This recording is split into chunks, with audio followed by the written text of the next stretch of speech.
ಅಂತಾರಾಷ್ಟ್ರೀಯ ಸಂಬಂಧಗಳಿಗೆ ನವ ವಾಸ್ತವವಾದಿ ದೃಷ್ಟಿಕೋನ, new realist approach to international relations, ಇದರ ಬಗ್ಗೆ ಈ ಚರ್ಚೆ ನಡೆಯುತ್ತದೆ. 1980ರ ದಶಕದಲ್ಲಿ in the 1980s USA in USA Kenneth Waltz ಎನ್ನುವರು ರಾಜ್ಯಶಾಸ್ತ್ರಜ್ಞ, a political scientist called Kenneth Waltz, ಅವರ ಫೋಟೋ ಅಲ್ಲೇ ನೀವು ನೋಡ್ತೀರಿ. ಅವರು ವಾಸ್ತವಿವಾದ ದೃಷ್ಟಿಕೋನವನ್ನು ಮತ್ತೆ ಅಂತಾರಾಷ್ಟ್ರೀಯ ಸಂಬಂಧಗಳಲ್ಲಿ ಚರ್ಚೆಗೆ ತರ್ತಾರೆ. Brings realistic approach again to the debate in international relations.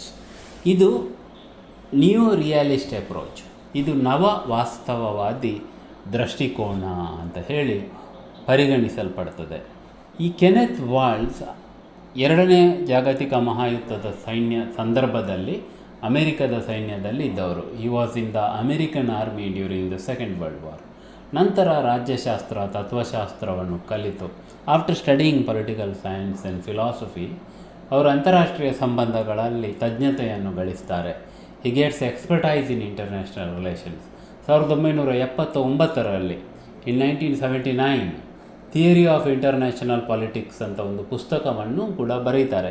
He writes a book called theory of international politics.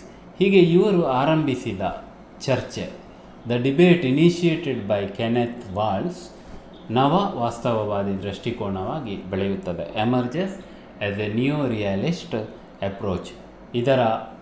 ಇದರ ಹಿನ್ನೆಲೆ ಏನು, ಏನೆಲ್ಲ ಇದು ಒಳಗೊಂಡಿದೆ ಎನ್ನುವುದನ್ನು ನಾವು ಇಲ್ಲಿ ಪರಿಶೀಲಿಸಬೇಕಾಗಿದೆ.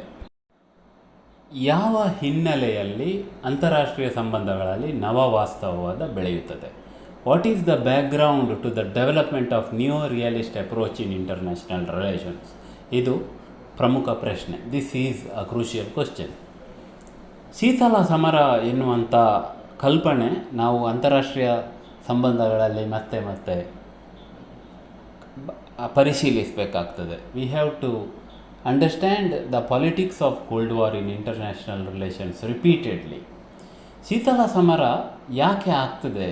Y does cold war happens? ವಿವರಣೆಗಳು ಏನೇ ಇರಲಿ, whatever may be the explanation. ಶೀತಲ ಸಮರದ ಹಿಂದೆ ಇದ್ದ ತರ್ಕ, the logic behind cold war is, ಜಗತ್ತಿನ ಆರ್ಥಿಕ ಸಂಪನ್ಮೂಲಗಳನ್ನು ನಿಯಂತ್ರಿಸಲು, to control the profitable economic resources of the world, super power ರಾಷ್ಟ್ರಗಳ ನಡುವೆ ಸ್ಪರ್ಧೆ, competition between super power nations. Super power nation ಶೀತಲ ಸಮರದ ಸಂದರ್ಭದಲ್ಲಿ USA ಮತ್ತು Soviet Russia, USA and Soviet Russia were the super powers. ಇದೇ ಸಂದರ್ಭದಲ್ಲಿ ಡ್ಯೂರಿಂಗ್ ದಿಸ್ ಕಾಂಟೆಕ್ಸ್ಟ್ ನ್ಯೂಕ್ಲಿಯರ್ ಅಸ್ತ್ರಗಳ ಇರುವಿಕೆ, the dangers of nuclear weapons ಕೂಡ ಪ್ರಮುಖ ಕಾಡುವ ಸಮಸ್ಯೆ ಜಗತ್ತಿಗೆ. Was a dangerous problem haunting the world. Nuclear ಕ್ಯಾಟಾಸ್ಟ್ರೋಫ್ಗಳನ್ನು, ನ್ಯೂಕ್ಲಿಯರ್ ಅಪಾಯಗಳನ್ನು, ಡೇಂಜರ್ಸನ್ನು ತಪ್ಪಿಸುವುದು ಹೇಗೆ?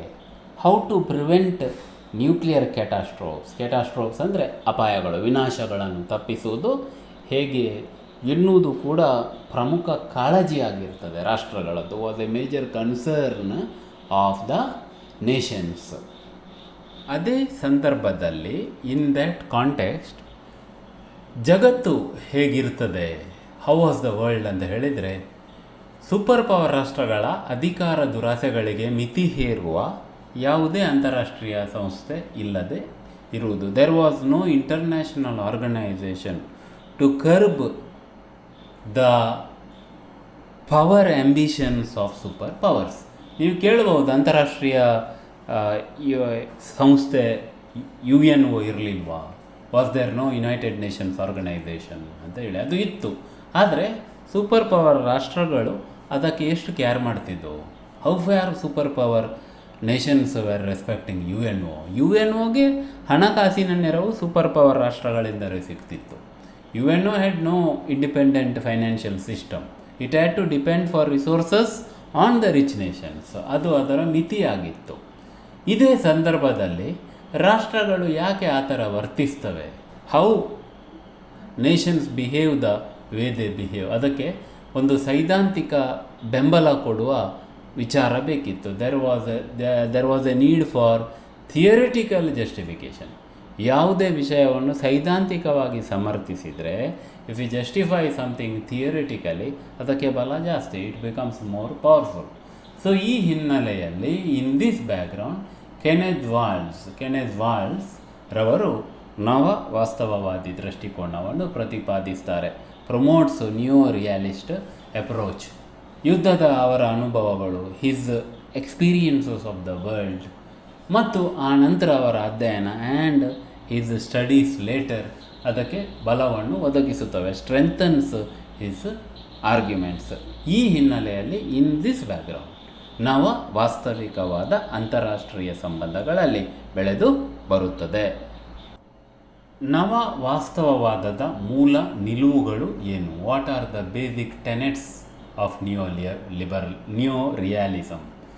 ಇದು ವಿವರಣೆಯಲ್ಲಿ ಅತ್ಯಂತ ಪ್ರಮುಖ ಭಾಗ. It is important part in the explanation. ರಾಷ್ಟ್ರಗಳ ವರ್ತನೆಯನ್ನು ನಿಯಂತ್ರಿಸುವ ಮತ್ತು ಬದಲಾಯಿಸುವ ಅಂಶಗಳು ಯಾವುದೆಂದರೆ, the aspects which influence the shift in a behaviour of a nation are. ಅಂಶಗಳನ್ನು ನೋಡಿ. ಒಂದು ಅರಾಜಕತೆ, ಎನಾರ್ಕಿ, ಮತ್ತು ರಚನೆ, ಸ್ಟ್ರಕ್ಚರ್. ಅದು ಎರಡು ಒಟ್ಟೊಟ್ಟಿಗೆ ವಿವರಣೆ ಬರ್ತದೆ. ಎನಾರ್ಕಿ ಆ್ಯಂಡ್ ಸ್ಟ್ರಕ್ಚರ್. ಸಾಮರ್ಥ್ಯ, ರಾಷ್ಟ್ರಗಳ ಸಾಮರ್ಥ್ಯ, ಕೇಪಬಿಲಿಟಿ ಆಫ್ ಎ ನೇಷನ್. ನಂತರ ಡಿಸ್ಟ್ರಿಬ್ಯೂಷನ್ ಆಫ್ ಪವರ್, ಸಂಬಂಧಿತ ಸಾಮರ್ಥ್ಯ ಪರಿಶೀಲನೆ, ರಿಲೇಷನಲ್ ಡಿಸ್ಟ್ರಿಬ್ಯೂಷನ್ ಆಫ್ ಪವರ್. ಧ್ರುವೀಕರಣ, ಪೋಲ್ಯಾರಿಟಿ ಅಂತ ಹೇಳಿ ನಾವು ಅದನ್ನು ಕರಿತೇವೆ. ಅಲ್ಲಿ ಸರಿ ಮಾಡಬೇಕು, ಅದು ಅಂತ ಓದಿ. ಧ್ರುವೀಕರಣ ಮತ್ತು ರಾಷ್ಟ್ರೀಯ ಹಿತಾಸಕ್ತಿ ಆ್ಯಂಡ್ ನ್ಯಾಷನಲ್ ಇಂಟ್ರೆಸ್ಟ್, ಇವು ಮೂಲ ನಿಲುವುಗಳು. ಈಗ ಇದನ್ನು ಒಂದೊಂದಾಗಿ ನಾವು ವಿವರಿಸ್ತಾ ಅರ್ಥ ಮಾಡ್ತಾ ಹೋಗಬೇಕು. We have to understand it one by one. ಮೊದಲನೇದು ಆ ಎರಡು ಪಾಯಿಂಟ್ಸ್, ಅರಾಜಕತೆ ಮತ್ತು ರಚನೆ, ಎನಾರ್ಕಿ ಆ್ಯಂಡ್ ಸ್ಟ್ರಕ್ಚರ್. ಅದು ಜೊತೆಯಲ್ಲಿ, ಯಾಕಂತ ಹೇಳಿದರೆ ಅದು ಒಂದಕ್ಕೊಂದು ಹೊಂದಿಕೊಂಡಿದೆ, ಅದನ್ನು ಹಾಗೆ ಜೊತೆಯಲ್ಲೇ ಅಲ್ಲಿ ಕೊಡಲಾಗಿದೆ. ಇಲ್ಲಿ ಅರಾಜಕತೆ ಅಂತ ಹೇಳಿದರೆ, ಎನಾರ್ಕಿ ಮೀನ್ಸ್ ವಿತಂಡತನ ಅಲ್ಲ, ವಿತಂಡವಾದವಲ್ಲ. It is not chaos, total confusion ಅಲ್ಲ, ಡಿಸಾರ್ಡರ್ ಅಲ್ಲ, ಅವ್ಯವಸ್ಥೆ ಅಲ್ಲ ಎನ್ನುವುದು ನಿಮಗೆ ಗೊತ್ತಿರಬೇಕು. ಸೊ ಎನಾರ್ಕಿಯ ಅರ್ಥ ವಿತಂಡತೆ ಅಲ್ಲ, ಡಿಸಾರ್ಡರ್ ಅಲ್ಲ. ಈಗ ಒಂದು ರಾಜ್ಯಕ್ಕೆ ನೀವು ನೋಡಿದರೆ ವ್ಯವಸ್ಥಿತವಾದ ಶ್ರೇಣಿಯುತ ಅಧಿಕಾರಗಳ ರಚನೆ ಇದೆ. Nations have systematic hierarchical governments. So ರಾಷ್ಟ್ರದ ಒಳಗಡೆ ಎಲ್ಲವೂ ವ್ಯವಸ್ಥಿತ. Within the nation everything is orderly, systematic. ಆದರೆ ಅಂತಾರಾಷ್ಟ್ರೀಯ ಸಂಬಂಧಗಳಲ್ಲಿ ಮತ್ತು ಸಂದರ್ಭಗಳಲ್ಲಿ, ಬಟ್ ಇನ್ ಇಂಟರ್ನ್ಯಾಷನಲ್ ಕಾಂಟೆಕ್ಸ್ಟ್, ಅಂತಹ ಶ್ರೇಣಿಯುತ ಅಧಿಕಾರ ಚಲಾವಣೆ ಇಲ್ಲ. There is no such hierarchical exercise of power. ಯಾಕಂದರೆ ಅಂತಾರಾಷ್ಟ್ರೀಯ ಸಂಬಂಧಗಳಲ್ಲಿ ರಾಷ್ಟ್ರಗಿಂತ ಮೇಲೆ ಯಾವುದೂ ಇಲ್ಲ. There was nothing about the nation states. ಈ ಕಾರಣಕ್ಕೋಸ್ಕರ ರಾಷ್ಟ್ರಗಳಿಗಿಂತ ಮೇಲೆ ಯಾವುದೇ ಗ್ರೇಟ್ ಸೂಪರ್ ಸಂಸ್ಥೆಗಳು ಇಲ್ಲದೆ ಇರುವುದರಿಂದ, due to the lack of great institutions above the state, ಅಂತಾರಾಷ್ಟ್ರೀಯ ರಚನೆ ಅರಾಜಕ. International structure is anarchic. ರಚನೆ, ಸ್ಟ್ರಕ್ಚರ್, ಅರಾಜಕ, ಎನಾರ್ಕಿಕ್. ರಾಷ್ಟ್ರಗಳ ವರ್ತನೆಯನ್ನು ನಿಯಂತ್ರಿಸಲು ಮತ್ತು ಜಾಗತಿಕ ಸುರಕ್ಷೆಯನ್ನು ಕಾಪಾಡಲು there exists a lack of overarching global authority that provides security and stability in international relations. ಇದು ನವ ವಾಸ್ತವವಾದದ ನಿಲುವು. This is the stand of new realism.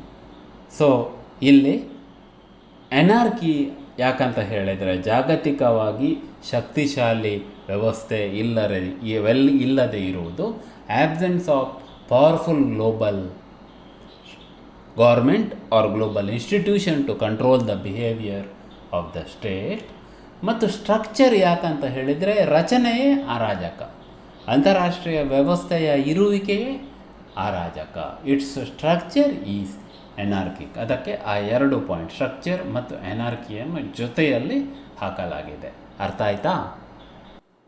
ಈಗ ಅರಾಜಕ ರಚನೆ ಇರುವುದರ ಪರಿಣಾಮವೇನು? What is the result of anarchic structure ಅಂತಾರಾಷ್ಟ್ರೀಯ ವಲಯದಲ್ಲಿ, ಇನ್ ದ ಇಂಟರ್ನ್ಯಾಷನಲ್ ಲೆವೆಲ್? ಒಂದು, ಪ್ರತಿಯೊಂದು ರಾಷ್ಟ್ರವನ್ನು ಕಾಪಾಡಬೇಕಾದವರು ಯಾರು? ಹೂ ಪ್ರೊಟೆಕ್ಟ್ಸ್ ಎವ್ರಿ ನೇಷನ್? ದೇವರು ರಕ್ಷಿಸ್ತಾರೆ ಅಂತ ಹೇಳಲಿಕ್ಕೆ ಆಗೋದಿಲ್ಲ, ಗಾಡ್ ಪ್ರೊಟೆಕ್ಟ್ಸ್ ಅಂತ ಹೇಳಲಿಕ್ಕೆ ಆಗೋದಿಲ್ಲ. ಪ್ರತಿಯೊಂದು ರಾಷ್ಟ್ರ ತನ್ನನ್ನು ಕಾಪಾಡುವ ಜವಾಬ್ದಾರಿಯನ್ನು ತಾನೇ ಹೊರಬೇಕಾಗ್ತದೆ. Every nation has to take its own responsibility to protect itself. ನೋಡಿ, ಈ ವ್ಯಕ್ತಿತ್ವವಾದ ಸಿದ್ಧಾಂತದಲ್ಲೇ, ಇನ್ ದ ಇಂಡಿವಿಜುವಲಿಸ್ಟಿಕ್ ಥಿಯರಿ ನಾವು ಹೇಳ್ತೇವೆ, ವ್ಯಕ್ತಿ ತನ್ನ ಬದುಕಿಗೆ ತಾನೇ ಜವಾಬ್ದಾರಳಾಗಬೇಕು ಅಂತ. Individual has to be responsible for her own life ಅಂತ.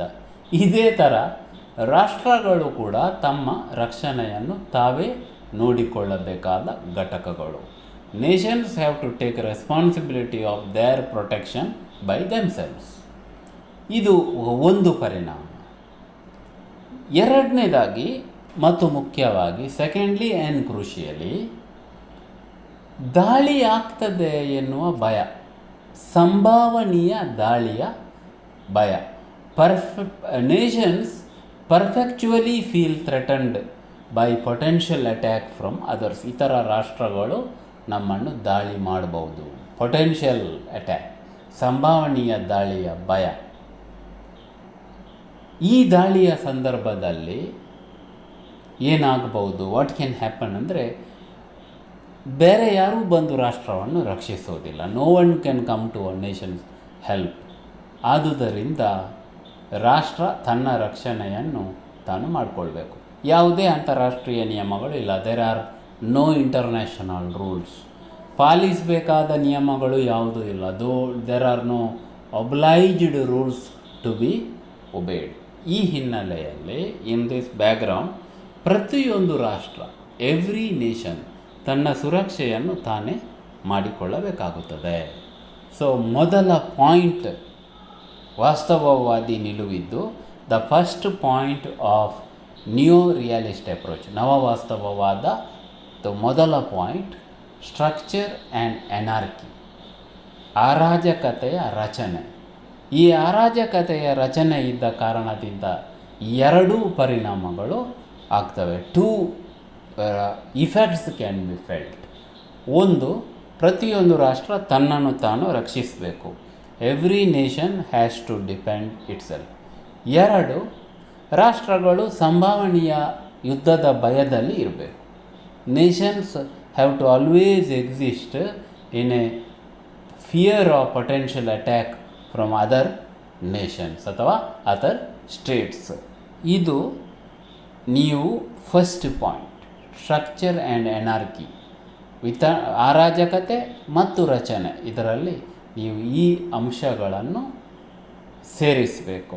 ಇಷ್ಟು ವಿವರಣೆ ಇವತ್ತು ನಾನು ಕೊಟ್ಟು, ಮುಂದಿನ ನ್ಯೂ ರಿಯಾಲಿಸ್ಟ್ ವಿವರಣೆಯಲ್ಲಿ, in the next YouTube link which explains new realism, ಉಳಿದ ಟೆನೆಟ್ಸನ್ನು, ಉಳಿದ ಅಂಶಗಳನ್ನು, ಉಳಿದ ನಿಲುವುಗಳನ್ನು ನಾನು ನಿಮಗೆ ವಿವರಿಸುವ ಪ್ರಯತ್ನವನ್ನು ಮಾಡ್ತೇನೆ. ಇದನ್ನು ನೀವು ಸೂಕ್ಷ್ಮವಾಗಿ ಕೇಳಬೇಕು. You have to understand it very carefully. ಯಾಕಂತ ಹೇಳಿದರೆ, ಆಧುನಿಕ ಜಗತ್ತನ್ನು ಅರ್ಥ ಮಾಡಿಕೊಳ್ಳಲು, to understand the modern world ಈಗ ಇರುವ ಹಾಗೆ ಆಸ್ ಇಟ್ ಎಕ್ಸಿಸ್ಟ್ ಟುಡೇ, ಈ ಅಪ್ರೋಚ್ ಹೆಲ್ಪ್ ಆಗ್ತದೆ. New realist approach helps. ಅರ್ಥ ಆಯಿತಾ? So I stop here. ಇಲ್ಲಿಗೆ ಇಷ್ಟು ಸಾಕು.